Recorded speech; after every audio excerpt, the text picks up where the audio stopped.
Morning.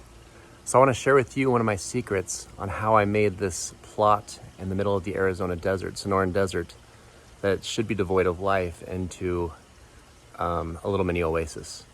And one of the secrets is the pond I have set up. And so I'm going to talk about my pond today, hoping that that'll help you to design the yard that you would like for your permaculture / chaos garden. So check it out.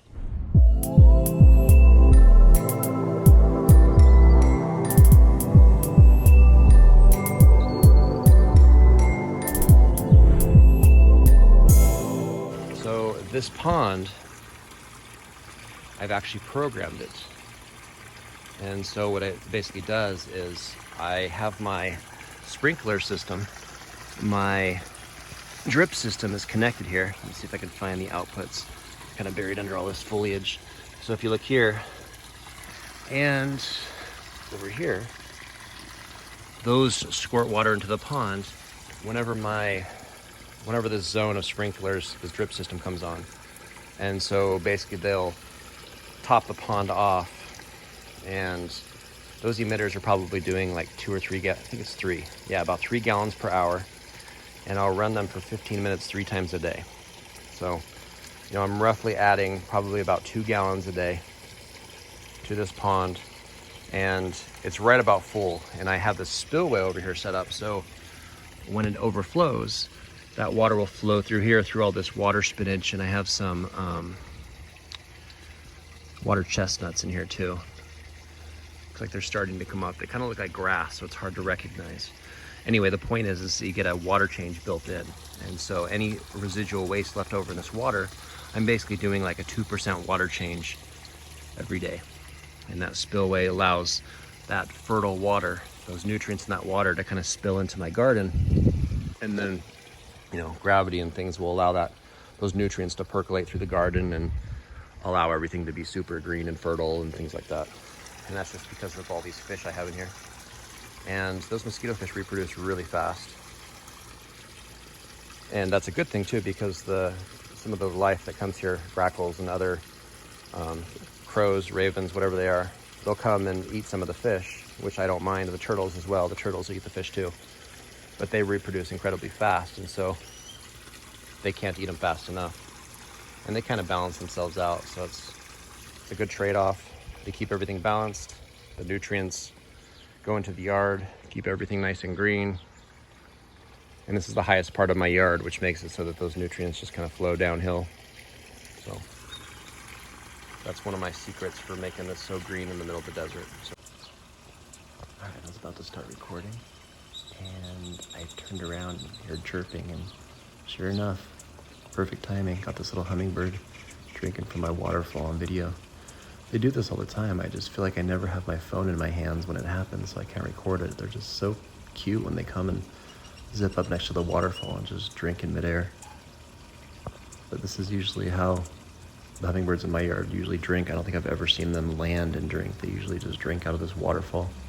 I've seen them try to drink out of sprinklers as well. So this is setting up something like this in your yard is just a great addition for giving the hummingbird something to drink. And then if you have, vines or cover or any type of trellis that has shade, the hummingbirds will love you for it. I'm always seeing hummingbirds just under these little canopies, just hanging out in the shade, especially in Arizona, because it gets, 110 degrees. And that gives them a place they can relax and come back for more water if they need it.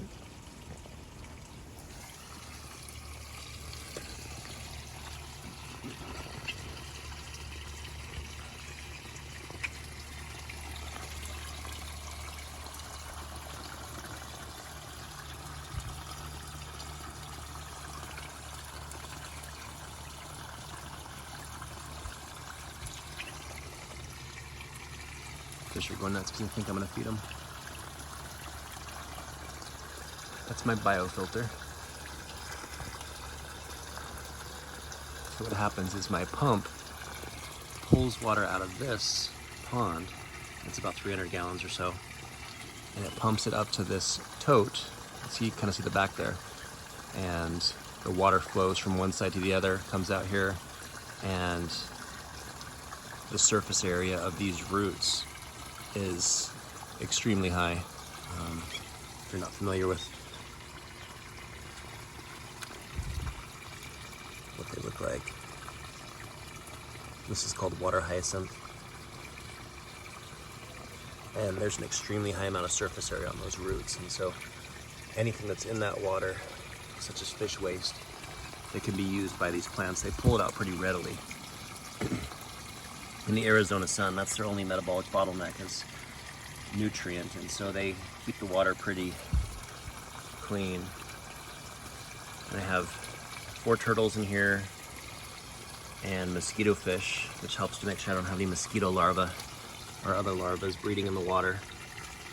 I've seen dragonflies around here too, so I'm guessing there's probably dragonfly larvae.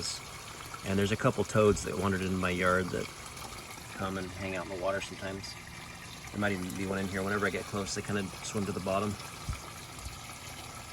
But wildlife, I'm in the middle of the Arizona desert, you have to remember, so this is probably one of the only oases around where animals have access to water. Hummingbirds love coming and drinking from the waterfall right here.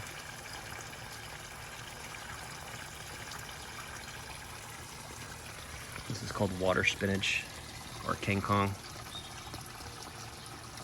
I believe it's popular in Asian cuisine.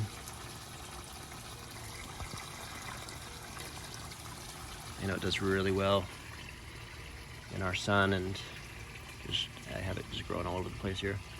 It's a good edible vegetable, very nutritious. You could actually eat water hyacinth as well. I haven't tried it yet. I have a ton of it, so I might have to pull some out just so it doesn't take over.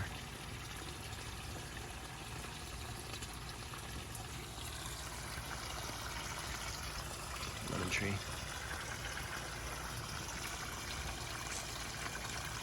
But yeah, when I'm not standing here, there's usually just dozens of birds that come and bathe right here. I made this little shallow area right here for frogs and birds and things like that.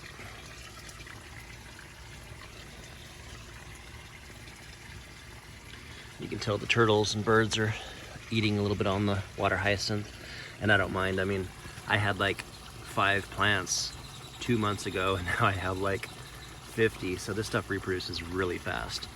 So I'm happy that they're actually eating it. Whatever it is, birds, I think it might be grackles actually. They come and drink and nibble on the plants and stuff. I'm glad they have some place they can come to cool off. So I highly recommend if you have a permaculture or chaos garden, find a spot that has a pond. Oh, forgot to mention the most important thing. So this pond, I've actually programmed it. And so what it basically does is I have my sprinkler system, my drip system is connected here. Let me see if I can find the outputs, kind of buried under all this foliage. So if you look here and over here, those squirt water into the pond whenever this zone of sprinklers, this drip system comes on.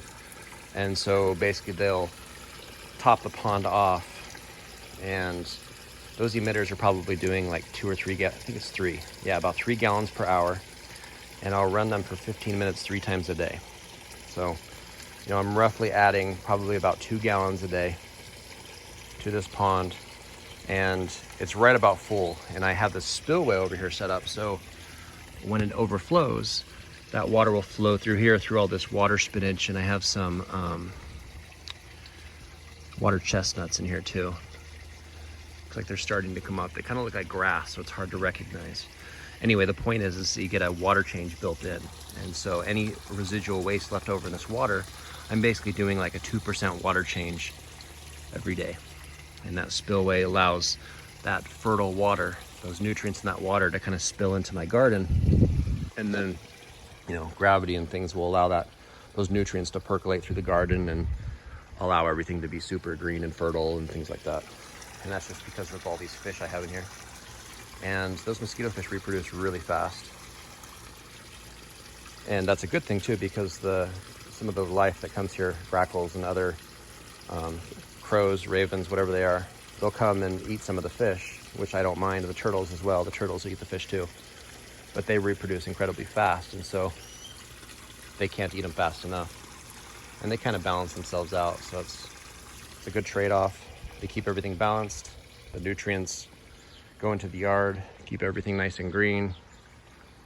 And this is the highest part of my yard, which makes it so that those nutrients just kind of flow downhill. So that's one of my secrets for making this so green in the middle of the desert. Very peaceful over here too. Especially early in the morning, I'll come here before the sun peaks up over this area over here. And come by this. Very relaxing. Especially near these grapevines. I love the way they look.